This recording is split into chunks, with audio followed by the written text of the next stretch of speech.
Sa kuha ng CCTV, makikita ang 3 hanggang 4 na armadong lalaki na pumasok sa isang jewelry store sa Barangay Ermita sa Cebu City bandang alas 11 ng umaga kanina.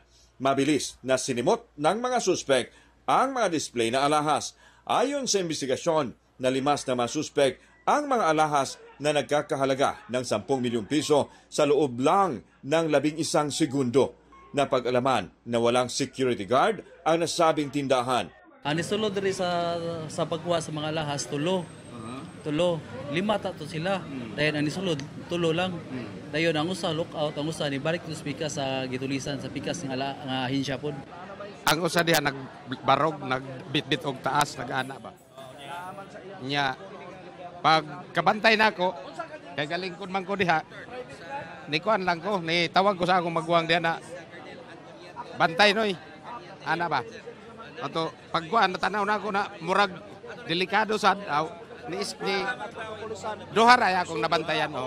Inatake rin ng mga suspek ang katabing jewelry store kung saan natangay umano ang alahas na nagkakahalaga ng 4 na milyong piso. Walang ipinalabas na kopya ng CCTV ang pamunuan ng nasabing establishmento sa media.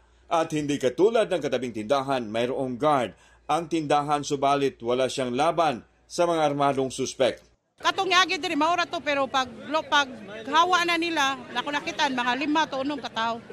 Rumisponde ang mga pulis sa lugar pero wala na ang masangkot sa krimen. Base sa nakalap na ebidensya, natukoy na ang pagkakakilanlan ng isa sa mga suspek. Nagkaroon ng robbery hold up dito, may 2 pumasok na sa itong pawn shop, 2 lookout at 2 rin yung pumasok sa loob. So initially, nakikilala namin yung isa doon. So we're still conducting hot pursuit operation. Ipinag-utos ni Cebu City Acting Mayor Raymond Alvin Garcia sa pulisya na lutasin ang kambal na robbery case sa loob ng 48 oras. Para sa GMA Integrated News, ako si Alan Domingo ng GMA Regional TV, ang inyong saksi. Mga kapuso, sama-sama tayong maging saksi.